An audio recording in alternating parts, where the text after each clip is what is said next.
Olá, eu sou o Samuel TK e sejam bem-vindas pessoas aqui a mais um vídeo do Namekusei. E dessa vez a gente vai ver um vídeo do canal KpopThoughts. É um canal controverso que as pessoas não gostam, algumas, né, e outras gostam, enfim. Mas que não significa que a gente não pode tirar informações desse canal. E o vídeo é o Chega de proibição de namoro para ídolos do K-pop. Empresas de K-pop mudam suas regras.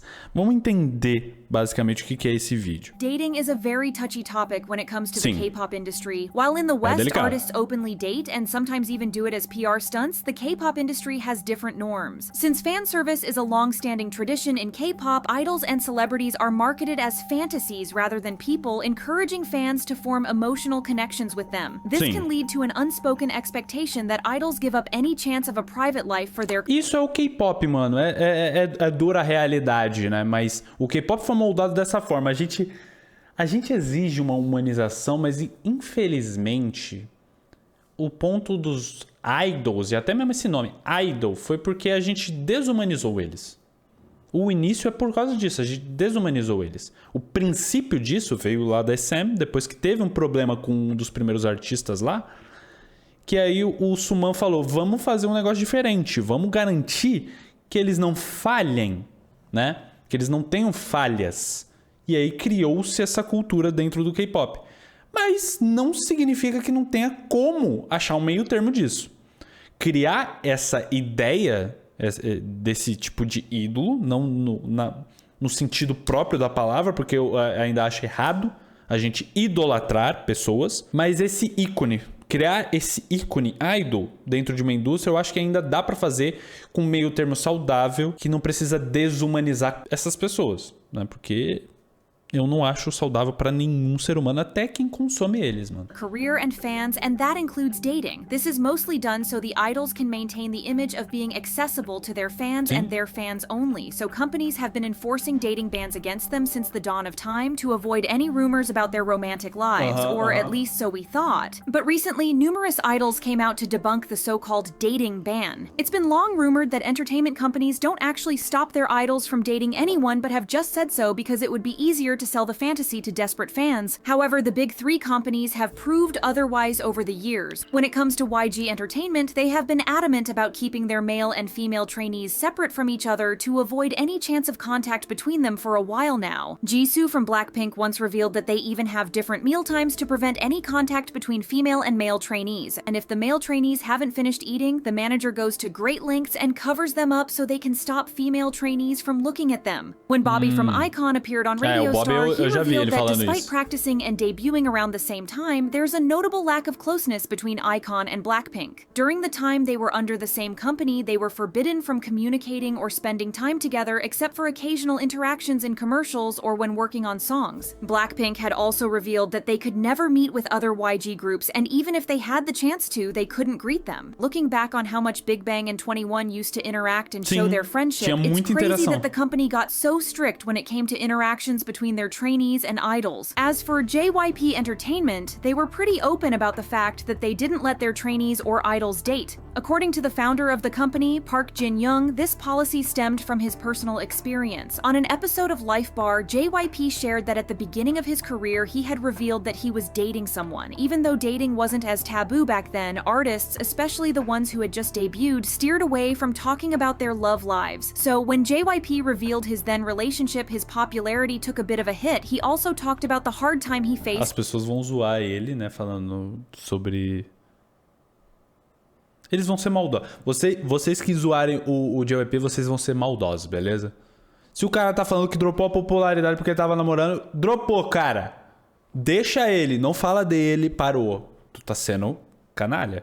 When he openly revealed he was dating. He mentioned how expressing love to fans became a bit tricky when everyone knew he was taken, unlike single idols who can freely say I love you to their fans. So he started banning idols under his company from dating for 5 years at the start of their careers, and once those 5 years were over, they could do anything they wanted. However, he was very strict about it, and it said that male idols aren't even allowed to go to bars with all female servers to avoid dating rumors. However, the 5-year ban ended up being shortened to 3 years because JYP JYP Foi meu said zap, meu Deus. Voltando ao foco aqui, né? Voltando. However, the 5-year ban ended up being shortened to 3 years because JYP said that no one followed it and it was causing too much tension. To some people, JYP is the most sensible when it comes to treating this rule out of the big 3 companies, SM, JYP, and YG. Since idols need to maintain a single image to attract fans, it makes sense to be upfront about when the dating ban will be lifted. This way, there are no surprises when these idols eventually get into relationships, and the idols won't face consequences as long as they have been in the industry for more than 3 years after their debut. Netizens also argued that the dating rule was more than sensible since in the industry that they were in, dating scandals could affect the idols' fellow members and their image, but it seems like all 3 companies have loosened up their rules these recent years. Out of the big 3 companies, SM seems to be the most lenient when it comes to dating bans. Back in 2014, actress Lee Yeon-hee expressed that the thing she hated the most about SM was that they weren't banned from dating as long as they weren't caught. A former trainee at the company also said that the ban wasn't forced, but trainees chose not to do so just so they wouldn't cause trouble. This was made official by former Girls' Generation member Jessica Jung. According to Jessica, there was no such thing as a dating ban in the first place, at least when it came to SM Entertainment. She appeared on the Daily Catch-Up podcast as a guest on December 20th, and she was asked about the supposed dating ban. Jessica mentioned that she gets both sides of the debate on whether idols should be restricted from dating or not. Sharing her experience, she said that she had a bit of an advantage since she was close to the SM employees and managers, so she could be more open and honest about everything, including her love life. Because she had formed close relationships with the company's staff, she didn't shy away from discussing who she wanted to date or who she was dating, which, believe it or not, made things a lot easier for her. The staff were very supportive of her, going as far as to help her sneak around with her boyfriends and never made her life difficult since they could easily shield her from getting caught. In fact, Olha só que beleza, hein? A amizade, hein?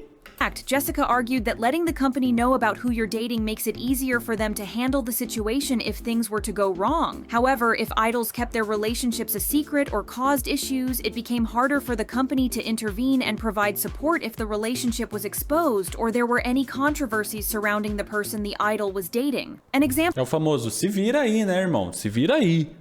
Você arranja os teus problemas, é com você. of how this works is Hyuna, who recently informed the public that she was in a relationship with former Highlight member Jun Young. Considering Hyuna's extensive career of nearly 2 decades and her status as one of the industry's most legendary artists, imposing a dating ban on her would be absurd in the first place. Plus, she was openly in a relationship with Dawn until November 2022, so there's no reason to ban her from dating someone else. However, seeing as how her now boyfriend is riddled with scandals, her company would probably advise her to be quiet about it and keep it under wraps to not taint her reputation. They can't stop her from dating anyone, no matter if they approve of them or not, but since she's under their label, they're supposed to prevent her career from being affected by stupid scandals. This is probably why Hyuna didn't let them know that she would be revealing her relationship. She knew that this would be a PR disaster, and if she went by company rules, they would never let her come out with it. They're probably not going to terminate her contract over this, but this is the second time that she's gone behind her company's back to reveal her relationship, and people believe it's probably strained their partnership.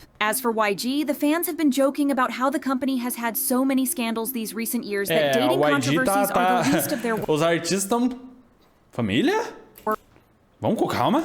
This could explain why their responses to dating rumors are always so casual and nonchalant. Remember when Jennie and Kai were exposed to be dating and they responded with SM Entertainment will release an official statement? Or when news of Taeyang and actress Min Hyorin broke out and they said, we can't contact Taeyang at the moment, but if it's true, congratulations. Nowadays, they tend to state that since it's their artist's personal life, they can't confirm or deny anything, which is an appropriate response. Treasure's Jihoon had even mentioned having a first love and expressed his fear of making mistakes on TV, particularly saying the wrong things, and nobody made a big deal out of it. So while you won't have idols publicly exposing their relationship like Hyuna, they won't be crucified by the company for having normal human emotions and acting on them. JYP has also become very lenient when it comes to their idols dating, as we mentioned before. But lowering the dating ban to 3 years is not the only thing he has changed recently. In fact, it has been rumored that they had more of an SM policy of do it but don't get caught, but now it seems like their bans have have completely been lifted. Recently, Lily and Haewon from NMIXX were asked if it was true that JYP idols couldn't date for 7 years like it was rumored. Lily's response was a short one as she said only, "I don't think so." Haewon, on the other hand, didn't want to answer, acknowledging that it was a sensitive topic for fans to hear about.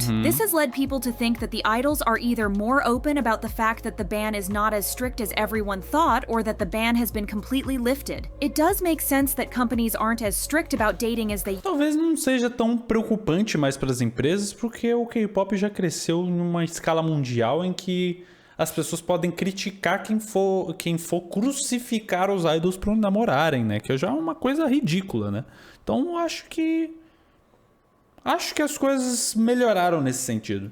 used to be. With so many big idols coming out to reveal their relationships and getting support for it, maybe companies have finally realized that the fact that idols date isn't such a big deal. Sure, there are concerns that rookie idols may be affected by a dating controversy, but there's no reason to hold older, more established idols to the same standards. EXO's Chen, for example, still gets a lot of hate from netizens for his marriage, but thankfully he and SM have stood their ground and refused to cave in to the fans' demands to remove him from the group. By doing so, SM might have a hand in... Foi interessante. É porque quando o idol já tá estabelecido, eu acho que não deve ser preocupante mesmo. Já tá estabelecido, é muito difícil os fãs simplesmente abandonarem por causa disso. E até os que reclamam devem entender lá no fundo que isso não tem absolutamente nada demais. Normalizing relationships in the idol industry and try to show everyone that this isn't something that artists should lose their career over.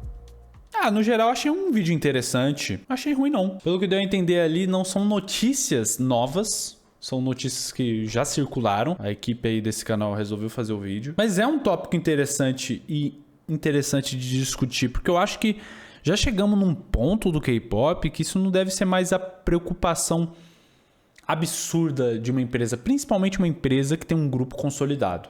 Eu acho que não deve ser preocupante. Acho que eles devem permanecer ali firmes em manter o idol, porque um idol que já dedicou anos da vida dele na empresa e que trouxe benefícios para essa empresa, bati no microfone, trouxe benefícios para essa empresa, não deve sofrer represálias da empresa por estar namorando. E assim, ainda vai ter aqueles fãs doido, maluco, psicopata, mas eu acho que eles não são mais preocupantes. Eu acho que esses fãs não são mais preocupantes. A minha opinião, a minha visão. Qual é a sua visão sobre isso? Deixa aí nos comentários. E K-pop é good.